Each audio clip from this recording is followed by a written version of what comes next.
Hallo, herzlich willkommen. Heute möchte ich über eine sehr aktuelle Sache sprechen. Derzeit werde ich sehr oft gefragt, wie lange dauert denn das mit der Transformation noch? Wann wird denn endlich alles gut?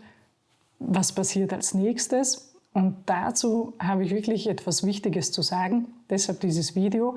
Einigen wird das nicht gefallen, aber es ist immer so, dass meine Videos irgendwem auf den Schlips treten. Dazu kann ich nur sagen, wenn man keinen Schlips trägt, dann kann einem auch keiner drauf treten. Also nur so als Tipp. Aber jetzt geht es schon los mit dem, was ich heute zu sagen habe.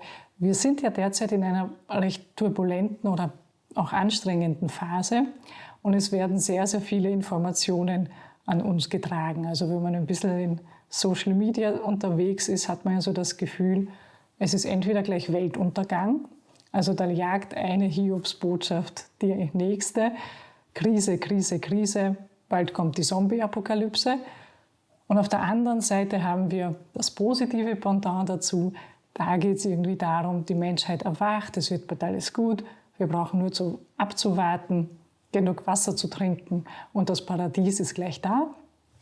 Und dazwischen ist einfach auch unser Alltag. Also wenn man dann U-Bahn fährt in Wien, stellt man fest, das mit dem Erwachen der Menschheit könnte noch ein bisschen dauern. Und kein Wunder, dass man dann irgendwie verunsichert ist oder nicht genau weiß, was man als nächstes machen soll oder wie man sich am besten vorbereiten könnte. Das mit den Prophezeiungen ist eigentlich kein neues Phänomen. Also das gab es ja immer wieder. In der Geschichte gibt es da ganz viele Beispiele. Ich bin jetzt 43 Jahre alt, da war ja schon 2000 eigentlich Weltuntergang oder eben das große Erwachen dann aber doch nicht, weil dann hätte es 2012 sein sollen, laut Maya-Kalender. Dann hat man, wir haben uns vertan, es wäre 2021 gewesen, da kommen die Außerirdischen, das Militär, wer auch immer uns da retten soll. Und ich glaube schon, dass es noch so recht interessant werden wird auf dem Planeten Erde. Diese ganzen Prophezeiungen und Voraussagen bewirken aber oft, dass wir sehr stark im Warten sind.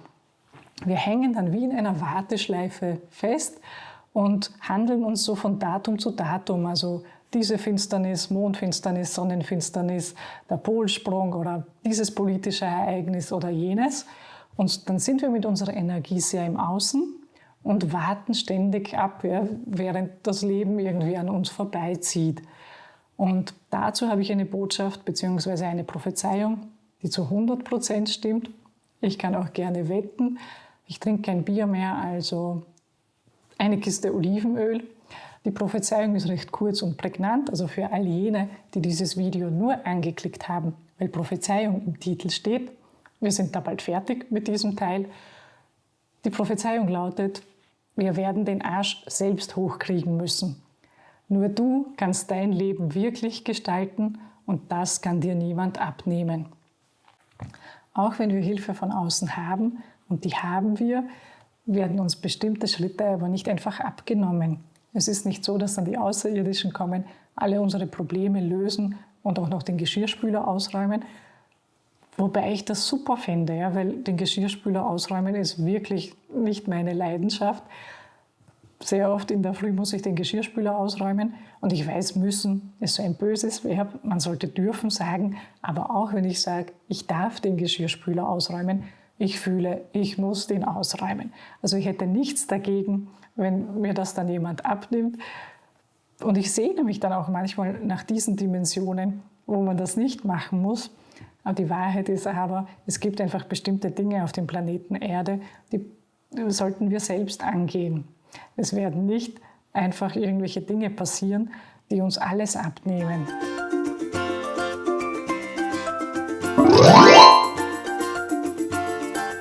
Und natürlich gibt es auch viele Vorteile hier auf dem Planeten Erde. Und wie auch immer man es sieht, wir sind nun mal da und wir sind auch im Jetzt da. Durch dieses Warten sind wir oft ständig in der Zukunft. Uns fehlt die Energie im Jetzt. Und was energetisch natürlich auch passiert, ist einfach dieses Phänomen, wenn wir ständig im Warten sind, ist das die Energie, die wir gerade ausstrahlen. Da denkt sich das Universum, die wartet anscheinend gerne, dann schicke ich einfach noch ein bisschen mehr Warten in diese Richtung. Wir ziehen ja das an, was wir ausstrahlen. Und wenn wir immer im Abwarten sind, immer passiv werden, dann ist es natürlich viel schwieriger, dass sich irgendetwas dorthin bewegt, wo wir eigentlich hin möchten. Und während wir so warten, zieht dann oft unser Leben an uns vorbei und wir schieben Entscheidungen irgendwie in die Ferne oder gehen bestimmte Dinge nicht an. Und feinstofflich gesehen ist das ein bisschen absurd gerade, weil es sich so anfühlt, dass es sozusagen weiter oben schon viel leichter geht als früher. Also dieses positive Manifestieren funktioniert in Wirklichkeit schon viel besser. Aber auf der physischen Ebene ist es gerade so schwer und so anstrengend und es gibt so viele Ablenkungen, dass wir einfach darauf vergessen. Also dieser energetische Käfig ist eigentlich schon viel dünner, schon viel leichter. Aber wir sind das so gewohnt und wir sind es auch so gewohnt, Verantwortung abzugeben, dass wir die notwendigen Schritte dann trotzdem nicht setzen. Dazu habe ich ein recht nettes Bild im Internet gefunden, das blende ich jetzt mal ein.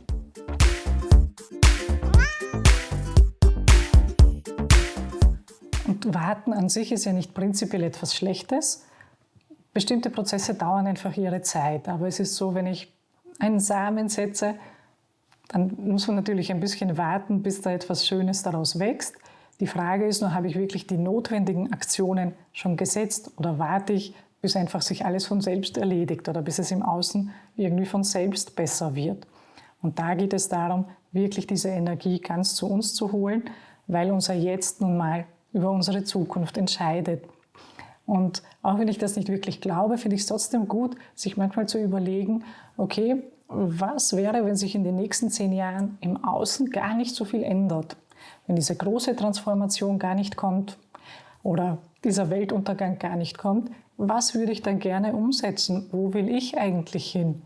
Was will ich noch lernen? Was will ich verändern in meinem Leben? Und das einfach jetzt schon anzugehen, dann haben wir unseren Fokus im Jetzt und können so natürlich auch viel geduldiger damit sein, was im Außen passiert. Es ist auch so mit diesen Prophezeiungen, die da in Umlauf sind, das ist ja kein neues Phänomen. Es ist so, dass in Zeiten der Krise die Menschen natürlich verunsichert sind und deshalb viel öfter in die Passivität gehen, also in dieses Warten gehen. Und da braucht es manchmal ein bisschen einen Ruck, den man sich selber geben muss, dass man sagt, so, ich gehe da jetzt an, ich habe genug gewartet und dann kann man immer noch schauen, was im Außen passiert. Also wir schöpfen oft unsere Möglichkeiten dann gar nicht aus oder sind da ein bisschen träge oder auch durch diese Unsicherheit im Außen werden wir selbst noch mehr in unserer Unsicherheit, in unseren eigenen Themen getriggert, die uns dann irgendwie festhalten. Trotzdem ist es jetzt an der Zeit, die auch wirklich anzugehen. Also sich auch zu überlegen, das klingt jetzt ein bisschen dramatisch, aber so dramatisch meine ich das gar nicht. Was wäre denn, wenn ich nur noch 1, 2 Jahre zu leben habe? Wen würde ich dann nicht mehr treffen? Was würde ich dann nicht mehr tun? Und was will ich unbedingt noch erleben? Was möchte ich noch tun? Also nicht nur, wo ich mich abgrenzen muss, aber auch, was ist eigentlich mein Herzenswunsch? Was würde sich meine Seele wünschen? Also wir können sehr, sehr viel dadurch allein schon bewegen, wenn wir uns wirklich mit unserer Seele und unserem Herzen verbinden. Dann müssen wir nicht im Kopf dauernd nach Antworten im Außen suchen. Also letztens bei einer Sitzung kam ein sehr, sehr netter Satz, der ging, nicht, dass ich ihn jetzt verbaue, genau, das Vertrauen im Herzen ersetzt die Kontrolle im Kopf. Also wenn wir es schaffen, von der Energie in unser Herz zu kommen, ins Vertrauen zu kommen, dann werden wir auch in Wirklichkeit viel geduldiger. Nicht nur mit unseren Mitmenschen, aber auch mit den Ereignissen im Außen so passieren. Solche Prophezeiungen im Kollektiv sind auch generell wirklich sehr, sehr schwierig. Einfach deshalb, weil sich ja innerhalb von einer Sekunde alles ändern kann. Das Kollektiv oder die Gesellschaft besteht ja aus lauter Einzelpersonen. Die haben eine bestimmte Energie, die haben eine bestimmte Schwingung und all das zusammen, aus dem baut sich dann die kollektive Schwingung zusammen. Wenn also all diese Personen an einem Tag entscheiden würden, etwas völlig anderes zu machen, hätte das eine sofortige Auswirkung. Das heißt, solche Prophezeiungen gehen immer vom Jetzt aus, von dem Energielevel oder von den energetischen Eigenschaften, die derzeit im Feld sind. Bei einer Einzelperson geht das noch ganz gut. Es ist aber auch natürlich es hat oft auch eine kurze Halbwertszeit oder Gültigkeitsdauer. sagen wir, es kommt jemand und man schaut einfach, was das energetische Potenzial ist. Jetzt mal ganz unenergetisch gesprochen, sagen wir, die Person hat 120 Kilo und hat seit der Schule keinen Sport mehr gemacht. Da weiß man, okay, die Olympiamedaille im Eiskunstlauf wird sich wahrscheinlich nicht ausgehen, mit ziemlicher Sicherheit zu diesem Zeitpunkt. Wenn die Person dann aber entscheidet, okay, der zeige ich's und anfängt zu trainieren, Sport zu machen, Eiskunstlauf zu lernen und so weiter und so fort, wird sich das mit Olympia vielleicht auch nicht ausgehen, aber die Staatsmeisterschaften vielleicht schon. Damit will ich sagen, wir können unser Leben ja von einer Sekunde auf die andere allein durch eine Entscheidung schon massiv verändern. Und dann schaut natürlich das, was in der Zukunft in unser Leben kommt, ganz anders aus. Also wir ziehen ja dann ganz andere Dinge in unser Leben. Von daher sind solche Prophezeiungen einfach wirklich sehr, sehr schwierig, schon auf die Einzelperson bezogen, aber erst recht wirklich im Kollektiv. Und gerade wenn es so turbulent ist und wenn es so unsicher ist, neigt man eben viel eher dazu, die Antwort im Außen zu suchen und auch irgendwelche Prophezeiungen durchzulesen oder an denen energetisch zu hängen, weil man einfach irgendwie eine Rückversicherung haben will, beziehungsweise weil man sich dadurch erhofft, ein bisschen besser vorbereitet zu sein. Irgendwie beruhigt es einen innerlich, als würde ich wissen, was später passiert. Was aber in der nächsten Zeit passieren wird, das weiß in Wirklichkeit keiner so genau.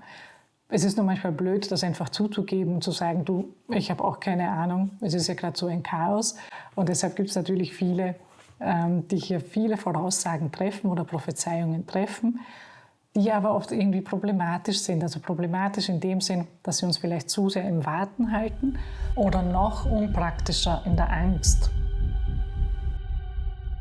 Das heißt, es kann auch wirklich sehr, sehr viel passieren, aber ich wäre sehr, sehr vorsichtig auch damit, da so stark ins Warten zu gehen.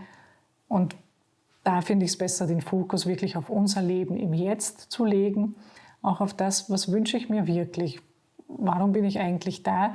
Was will ich als Seele hier auf dieser Erde einfach noch erleben in diesem Körper? Und da ist es vielleicht auch wichtig, wirklich auf diesen Körper gut aufzupassen. Also was derzeit auch manchmal passiert ist, dass alles auf Aufstiegssymptome geschoben wird und vielleicht reicht es nicht immer, genug Wasser zu trinken und abzuwarten oder sich zu erden, obwohl ich diese Sachen alle super finde. Aber manchmal ist es vielleicht gerade jetzt an der Zeit zu schauen, okay, was will mir dieses Symptom wirklich sagen? Warum verschlimmert es sich? Was gibt es da noch, womit ich meinen Körper da gut unterstützen könnte? Und statt ständig im Außen zu suchen, finde ich es einfach sinnvoller, uns mit uns selbst zu verbinden und sich auch ein bisschen dessen bewusst zu werden, dass das Leben eben kein Computerspiel ist, wo ich 5 Leben habe, sondern ich habe dieses eine. Wofür will ich denn das wirklich nutzen? Und was kann ich jetzt schon dafür tun? Und die gute Nachricht ist, dafür braucht man überhaupt nicht zu warten, das kann man schon jetzt angehen. Nur auf YouTube geht das schlecht, deshalb höre ich auch schon auf. Ich danke euch fürs Zuhören und alles, alles Liebe.